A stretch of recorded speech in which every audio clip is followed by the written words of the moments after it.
And welcome on in to another edition of the WyoNation Roundup. I am your host, Chad Smith, and tonight joined by my good friend Shea. How's it going, Shea? Good. How's it going, Chad? Doing great. We have lots to talk about, my friend, with Mountain West Media Days, I guess, still going. We're still seeing pictures and feeds. I think it's going to go through the night because it is Vegas, but 2 days in Vegas for the Mountain West masses to get together and break down this football season with predictions and interviews and all that good stuff. But before we press on any further, Shea, let's remind everybody, if you're watching this on Twitter, the best way to interact with the show, get your questions in, is to head on over to the YouTube channel. So it's going to be youtube.com/@WyoNation, and that's where Zachary is. Zachary says, "Go Pokes." So there you can get your comments up on the screen as we go through. If you have questions, comments, we can put those up live. Leave a comment while you're there. Subscribe to the channel if you haven't. I know a lot of people watching these videos, but not everyone is subscribed. So subscribe, and you'll get the live alerts to know when we are on the air. But let's get right into it, I guess, huh? Let's bring up the Mountain West Media Day poll, which is really like the crown jewel of media days. And there we go, Shea. So your initial thoughts as you see this poll, Boise State first, Wyoming sixth, and then up the rear, Nevada, not a surprise, but your thoughts on this year's media poll. Actually, I'm surprised. I don't know when the votes go in, but I think Utah State is probably above Wyoming if they don't have the drama just based on this. I think Wyoming's probably down the 7 and 8 mark a little bit more. Just I don't think the media is high. And I want to know the media member that picked Boise State third and see if they show their face this year. Because somebody picked them third based on the math. It's probably about right. Wyoming would be second to last if we were still in divisions, and that's not a bad spot to be in, as we know Wyoming athletics historically, when they're picked as favorites, usually crap the bed. So there's too many unknowns, and 6 and 7 is probably a good spot for Wyoming. Sure. Now the big thing, of course, is at the top is Boise State getting the plethora of the votes, 38 first place votes. And this, I didn't know this, Shea, until I saw it. Actually, the Mountain West account actually put this out. But Boise State has been voted number one in the media poll for 14 straight years. That's just wild, right? To show the dominance they've had. During that time, they haven't won 13 titles, of course, but they've won 5 titles in 13 years, including 1 shared. So, I mean, there's a lot of pressure. They're picked to be the winner 14 years in a row now, and they have 5 titles in their name. So I know just a lot of people on Twitter mainly were complaining about They've earned it. About Boise State. But exactly, that's what I said. And my biggest thing is last season is just the craziest. They fired their coach and still won the conference title. I mean, how does that happen? It never happens. Yeah, they kind of forced they did ruin a good quarterback last year. I hope Green does well. But there's obviously some internal dynamics there. I actually think UNLV is too high. I think they flamed out at the end of the year, even though they beat the brakes off Wyoming for a quarter. It wasn't like a blowout. I think UNLV is probably number 4. I'd put Air Force at number 2 just because Calhoun just reloads. I don't know why Fresno State's so high. Yeah, it's history. I agree with you. I think UNLV probably is too high. I mean, they did lose a good share of players, right, who just jumped ship right away, including their starting quarterback, if I'm remembering correctly. I think he came back, or maybe left. It was weird. He left, came back, did he may he? have left again. Yeah. All right. Who knows with the portal, right? So that's why I really haven't looked at this yet. I'm waiting because you're even seeing now guys hitting portal still, which is weird, even though I don't think it's open. It's open if your coach is fired. Yeah. So, or leaves, which Utah State is in a bad spot because Blake Anderson hasn't officially been fired. Oh yeah, yeah, that is going to really hurt them. So yeah, interesting. So I think as the season gets closer, maybe we'll kind of do our own. Us at the WyoNation will kind of put together once we get into fall camp for all the teams, and we see when the season gets closer, we see how teams rosters are, see how they're doing injury wise. We'll see how it's going.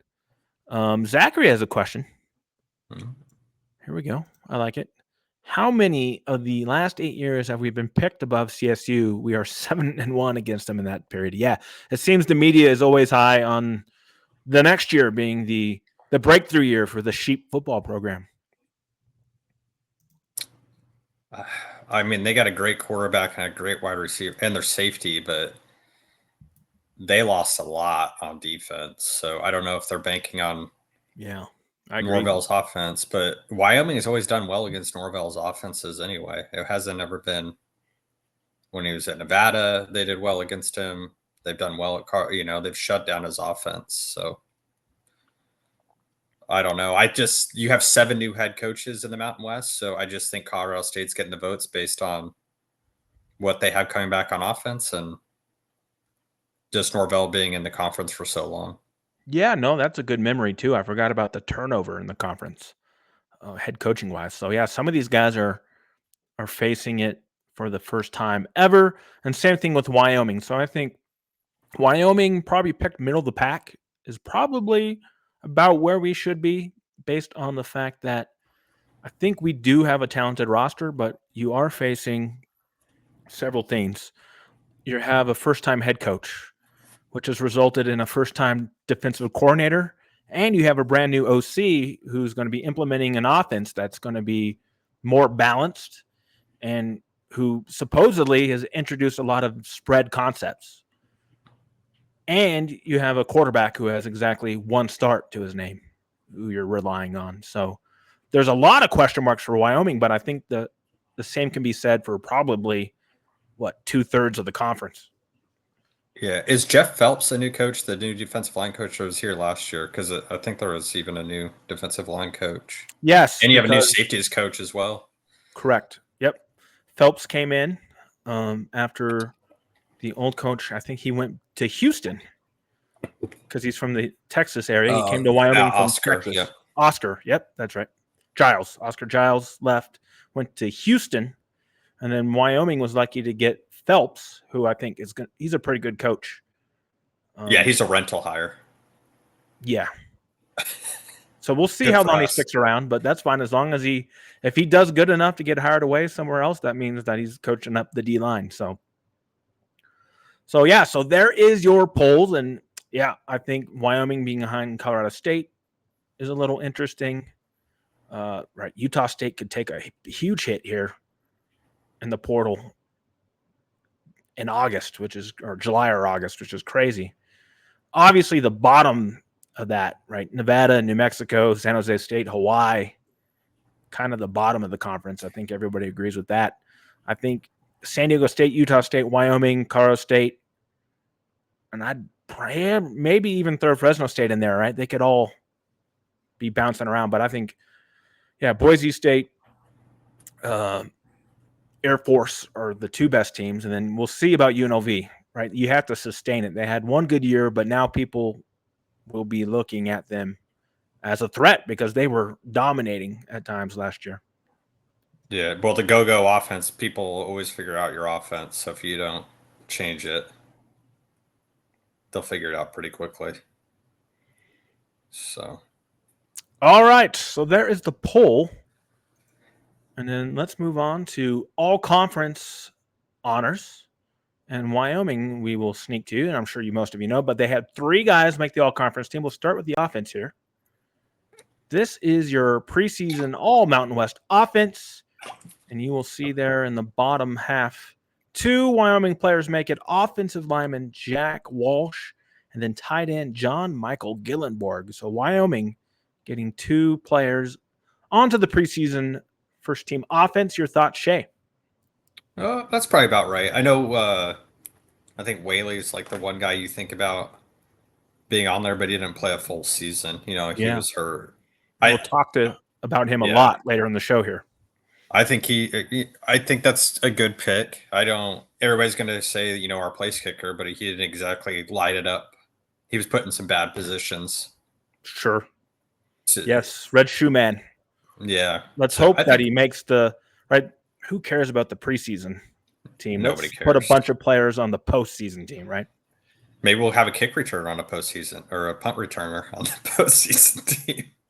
Maybe. So, yeah, I think it's right. The kicker's possible too. I guess maybe Noah at center maybe is like a dark horse that was left off the thing, but I'm okay with it. When 3 guys got picked, I was like, that's probably about right. And I'm just seeing this for what the heck is this guy's name? Tiger Shanks? Is this real? Oh, I don't know. You see that? Tiger Shanks? Are they pranking us? Does UNLV have a guy named Tiger Shanks? I'm gonna have to. That's awesome. We got to look this up. I'm looking it up. Tiger Shanks. Let's see the story behind Tiger Shanks. That can't be his real name. It's got to be a nickname, right? Oh, it's real. Looking at the Las Vegas Sun here. Tiger Shanks. Okay, what's the story about Tiger Shanks? Please don't be behind a paywall here. On-air research, folks. Yeah. They don't. This is more of a story. I'd have to get on their website. Yeah, that's fine. Maybe we can check it out later. Yeah, but he's real. Okay. What about your thoughts about Mikey King being? I just realized that too. Mikey King being the quarterback. I would say Boise's 5-star quarterback, but again, there's nobody else in the conference. Yeah. Mikey King just gets picked because there's literally no tape on any other quarterback besides maybe Colorado State's quarterback, and they had drama in their quarterback room at the end of the season. So, yeah, good point. A lot of guys left. Mikey King's the only guy left. Yeah, the only one who started last year, and he was even hurt at times last year, quite a bit. If I remember right. Wyoming hurt him. Yeah.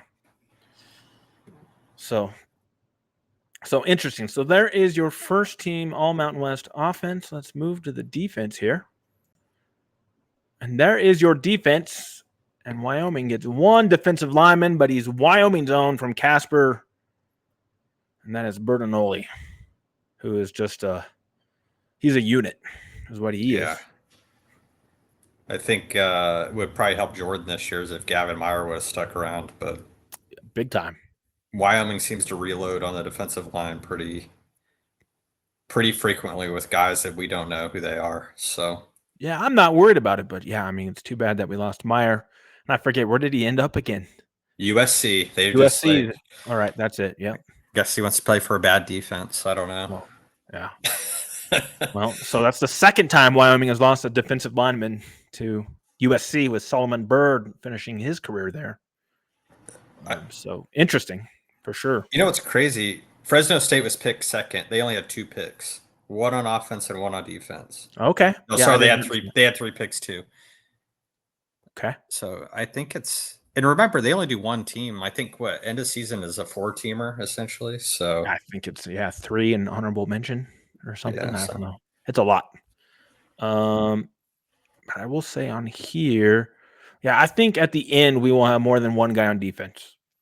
The Tyreek Davis, if he stays healthy at cornerback, and probably Wyatt Eckler.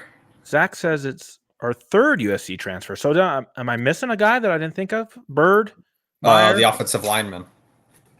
Who was the offensive lineman that left? He squats 600 pounds and then. Oh, that guy. Yeah. The guy from Denver. Paragon. Yes. Yep. That's it. Thank you. Thank you, Zach, for mentioning that. And Shea, you gave me the clue. And I'm like, oh yeah, Paragon. He was the guy who, he broke that weightlifting record, and then all of a sudden everybody was like, oh, we got to go get this guy. I mean, that's crazy. Right? Like the next day he was gone. Yeah. Yeah, I haven't been keeping tabs on him. We'll see how he does, I guess. But yeah, so I'd imagine that, we will probably have, it wouldn't surprise me if Wyoming had a guy at each level here. I think Shea at linebacker could break through because he's going to be in a spot to put up the numbers as Wyoming's middle I linebackers. think he'll do way better at middle linebacker. He'll see the game differently because he was a quarterback. So I think being that middle linebacker spot will probably help him. Yeah. So it wouldn't surprise me to see him. And then, as you said, the cornerback, I think if he stays healthy, I think he's pretty darn good. And you never know. Safety. Wyoming does a good job to get productive safeties that come out of nowhere. And so you could Big see one of fan of those the guys. Petrino hire too. A big fan of that hire for those guys. Yeah. Nope. And that was another coaching change, right? Bringing back Yep. Petrino. So, yeah, I think the defense is in good hands, and we can get into that maybe here. Do you want to talk about some interviews? Yeah, let's do some interviews here. All right. So I watched I guess both yesterday. They had Whaley and Bergatoli sat together and did an interview, and then today Savell was live, and I got some quotes for you. Actually, more quotes from Savell, but we can talk about Whaley and Bernoulli yesterday. Just a couple things. One is that they say, and this is no surprise, they're right. The foundations of this program under Savell is still going to be cowboy tough, and really they haven't really noticed that anything's changed. It's going to be the same parameters that's made us successful all these years, but I think they are going to try to tweak what they can to go and improve those shortcomings that we may have. They both spoke highly of Savell, obviously, and I think he's just a tremendous players coach. We'll see if that has an impact on the field, and that's my concern. Is you just never know, right?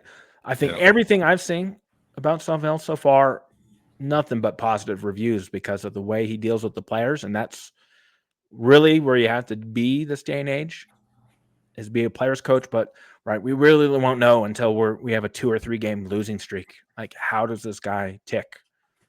I don't know. Just thoughts on that. I think he's saying the right things. It sounds like there must be some help in the athletic department.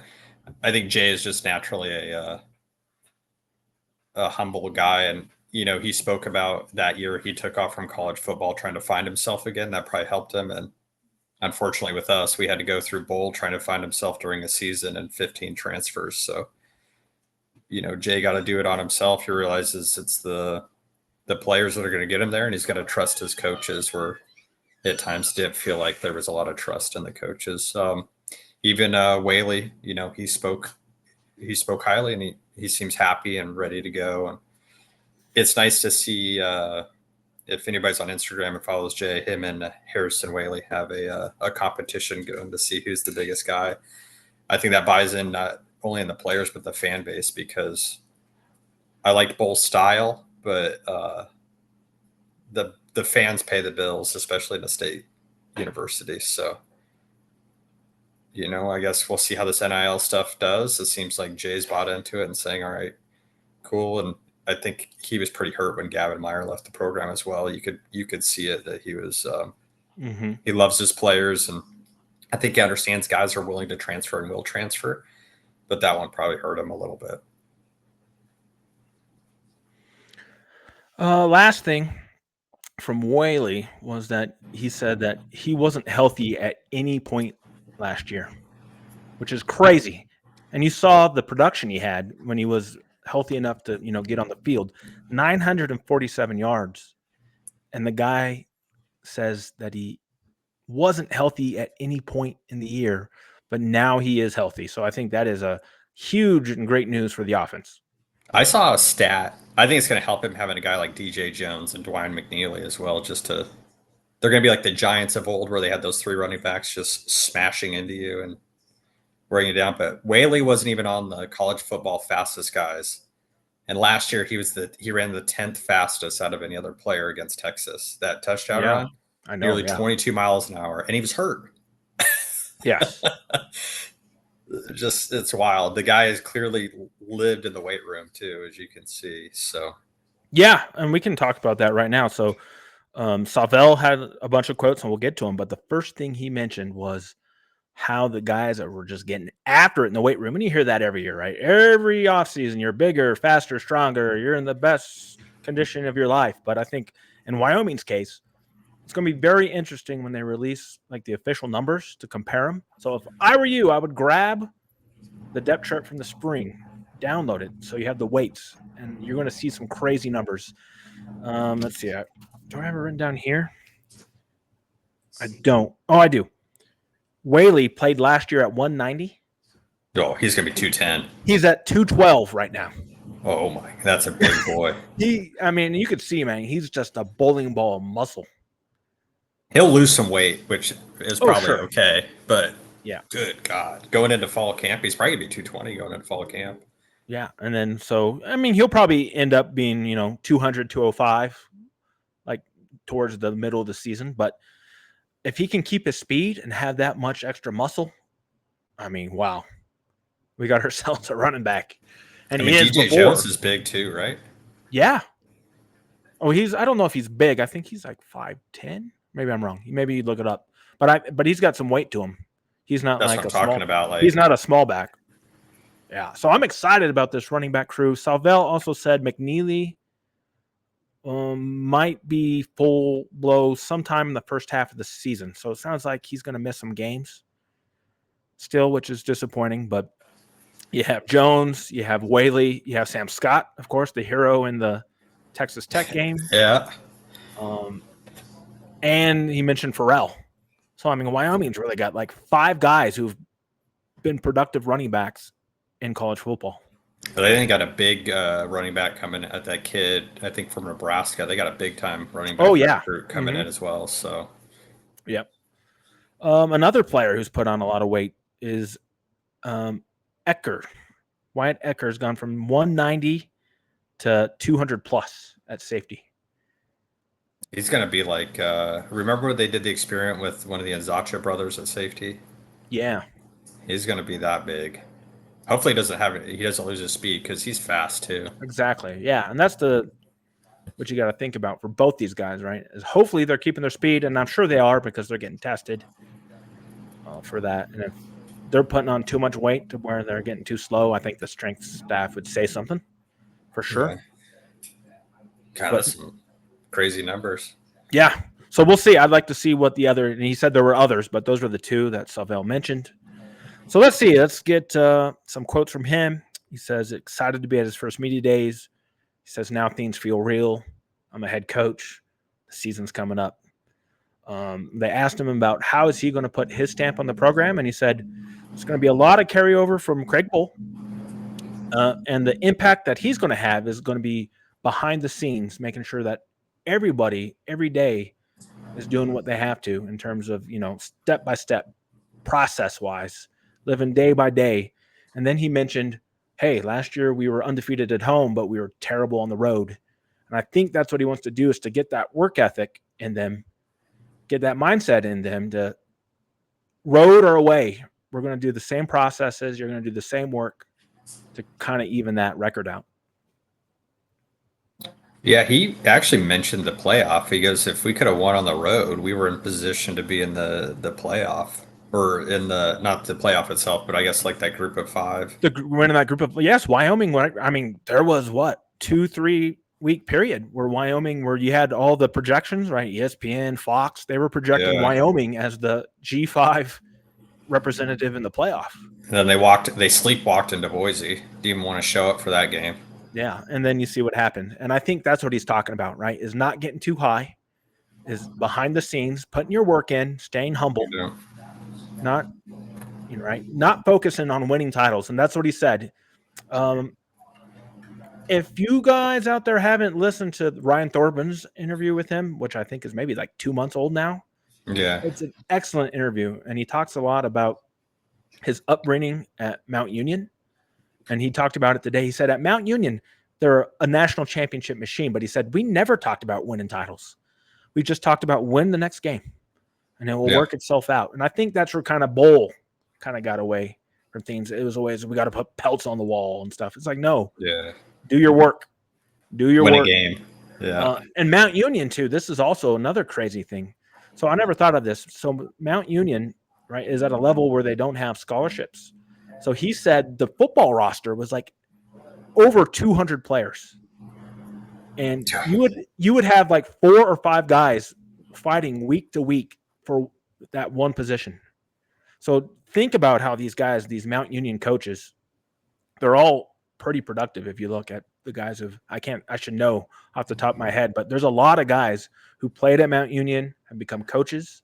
And I think it's because of that, is because they had this huge football roster. And he's like, your job, you might be the starter week 1, but it doesn't mean you'll start in week 2, because you got 4 or 5 guys because of the roster so big fighting for playing time. Yeah.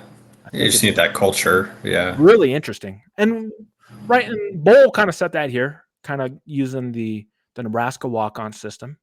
And Wyoming's developed a great walk-on system. And I guess I don't know if you saw this, Shea, but Pete Thamel, I think, had the report. Right, there were some silliness knocking around that they were going to cut football rosters to 85 and Yeah. get rid of the walk-on program, but it sounds like they're not going to do that, thankfully. And the new limit is going to be somewhere between 110 and 120 players. So that'll still give every team to have a pretty robust walk-on program, which is great news for Wyoming. Yeah. The bigger schools will just buy they'll just NIL them, some players to them without a scholarship. But Sure, but at least they can't load up on like 150 of them, right? Because I know that's what some yeah, of these like SEC schools, that's what they're doing. They're just giving the guys de facto scholarships through NIL, and that's where this roster cut down numbers coming from, to harness that. you would have lost. It wouldn't have mattered. You would have lost like people just would have gone NAIA where you can do whatever you want. Yeah, So it would have been a wild time. But I'm glad, I know the NCAA is on its way out, but at least they made one good decision before they're yeah, implode. exactly. You and I have similar views on that. Other thing he said, that he wants to be a servant leader to the players, but he said, but that doesn't mean the players don't need pushed sometimes to improve themselves or do the right thing. So I think he's got a good balance of being a player's coach, but installing discipline in the roster. Yeah, I mean, he seems like he's probably behind the scenes. He probably pushes the guys pretty tough. Yeah, we'll see. It'll be very interesting to see how his first fall camp goes. To hear interviews, hear what leaks out of stuff. Um, and on that note, it was just reported that fall camp will start July 31st this year. So we're just 20 days away from Wyoming opening up their fall camp in Laramie. I think you mentioned pre-show. Media gets a free look that day, day one. We'll Mm-hmm. have some live tweets at fall camp. Yep. At least that first one. We'll see. Maybe that might be the only one that's open. Who knows? But he was what they had like 1 or 2 practices a week that were open during spring. So I'd imagine it might stay the same for fall camp, which was helpful for the media to get to see some of the players, especially with the roster turnover and the new systems that are going to be put in place. Yeah. All right. So that's pretty much all I had. You have anything from media days, some breadcrumbs that you would tackle? No, it's. I think when I watched Jordan, he was pretty. I think he was pretty upset that some of the other guys weren't on the preseason team with them. So it seems like they're going to use it as bulletin board material, and we don't have to hear those who stay will be champions and all that other fluff. Is like, hey, put it up. This is what they think of me, and Mm-hmm. guys are clearly going to use it. Harrison's Whaley looked like he was going to run through a brick wall there when he found out he wasn't on it. So. Yeah, no, and Savell said the same thing. He said, hey, we're not going to complain about this. We're going to use it as motivation. So we'll see what happens with that. But yeah, I think the poll's fair, the teams are fair, but in the end, right, it's spurred to make conversation. But in the end, it really doesn't matter.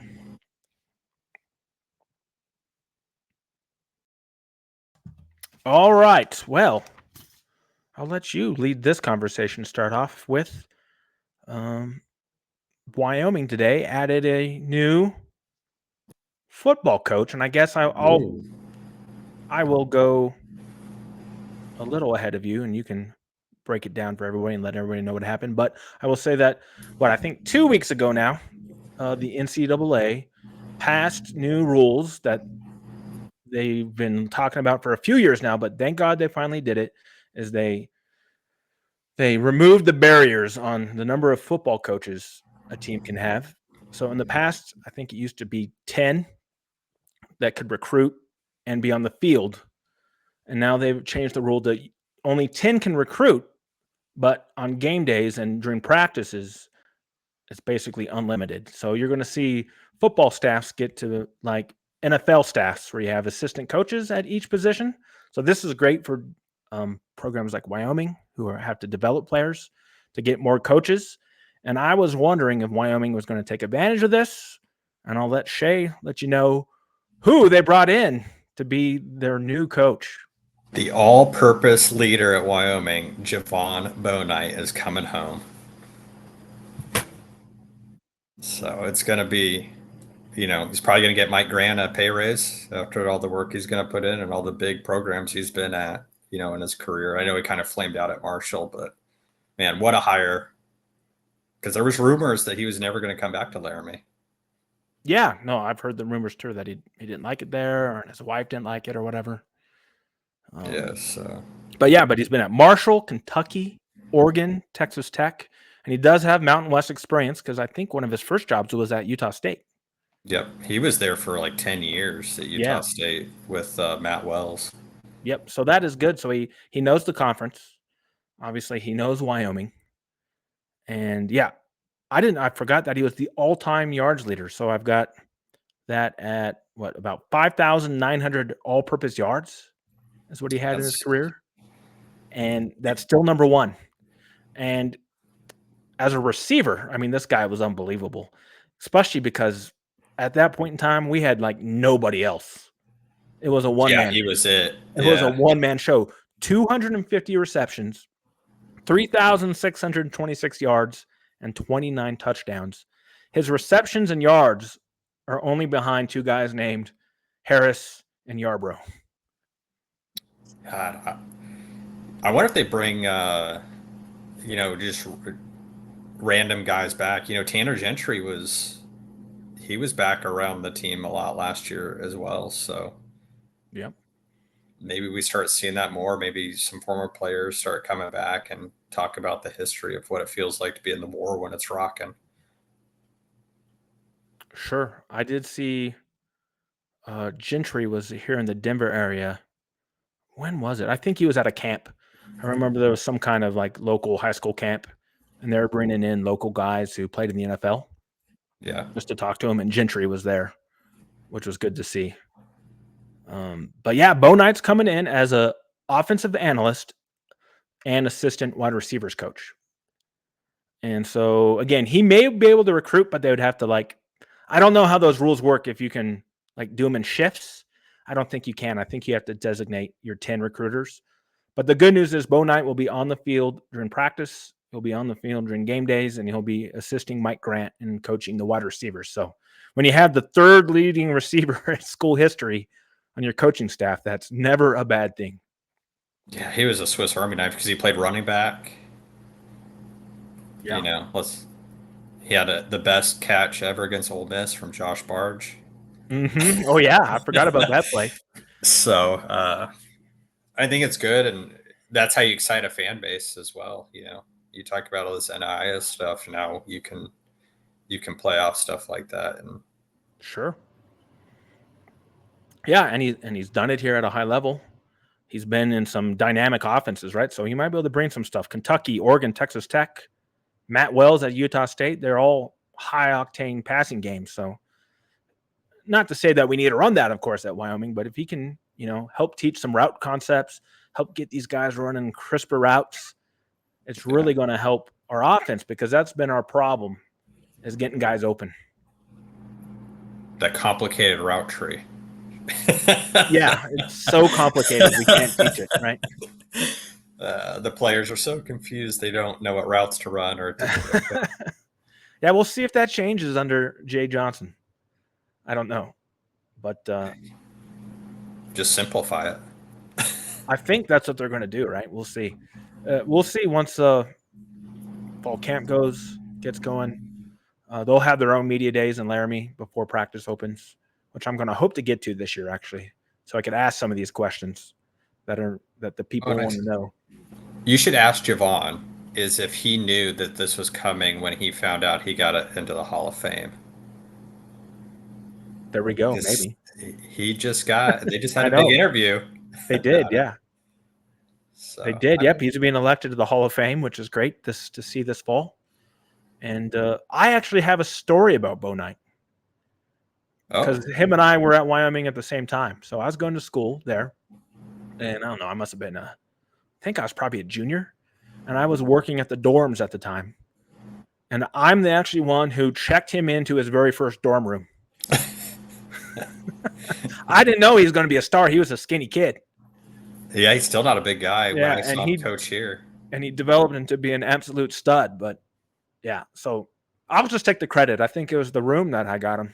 That made Yeah. him so good. I'm sure what it was overlooking whatever restaurant used to be by the subway there that just keeps Yeah, rotating in and out. He's like, oh, this is the room for me. I can see Washington Park. yeah. So yeah, that's my connection to Javon Bo Knight. So I checked him into his dorm when he moved to Laramie to start school. And that was almost 20 years ago. He was destroying people, Yeah, single handedly carrying the offense with nobody else. it's true. Yeah, I mean, you should look at some of those rosters, and I don't know if you can find highlights of him from back then, but yeah, he was incredible. Yeah, Incredible. I wanted to hear. I'm sure Ryan will probably have the first interview with him, or maybe Cody, and you can. Why did you come back? That's what you want to hear. Why Yeah, now? I'm sure he'll. Who knows? Doesn't matter. He's here. Yeah, I was Yep. kind of shocked to see it. So good. It's right. This new rule has really opened things up, and I'll be interesting to see if Wyoming adds perhaps somebody on the defensive side of the ball as well to help coach things out. And I think right over time, I think we'll expand, but it Yeah. comes down to money and resources, and that's why hopefully somebody will ask Salvell here soon if he has plans to take advantage of this rule because right, especially at positions where you got a lot of people, it's good to have an extra set of eyes to help run guys through drills and to help them out. So I could see right defensive backs being one that would be huge, right? Because a lot of Yeah. times you have a safety coach and a cornerbacks coach. If you can get some help there, that helps, right? Defensive linemen, even, right? Because the difference between a DN and a D tackle is quite a bit different. So, Especially in Wyoming's defense, like yeah, so I think you'll see some specialty coaches, and we'll see if Savell adds to his staff. I'd imagine, right, that window has only got a couple more weeks to where they'll be able to do that efficiently. But it's something to watch out for.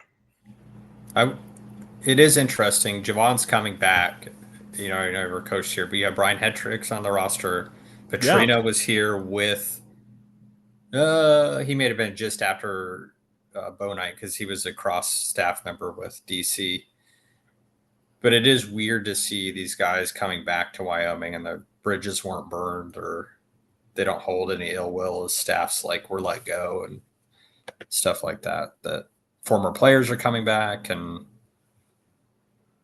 obviously it's got to be a recruiting connection because Javon's from Denver. Mm-hmm. Hendricks is I think best friends with Napton, and he's running a big program I think in Colorado. Yeah. So it'd be interesting to see why some of the old guys keep coming back. Or I didn't think we were going to hire Jay Johnson, but here we are. I did. Because I did I all didn't think that. we could land him. Well, he was let go, so Yeah, he but he's was still a great coach. I figure. sure. Yeah, and we'll get more into that. I think that's really the story of this upcoming fall camp is how does the offense change? And yeah, so we're going to have, hopefully they'll have some media availability for Johnson during fall camp. Hopefully the players will answer questions. I know they're going to try to be quiet as much as they can, right?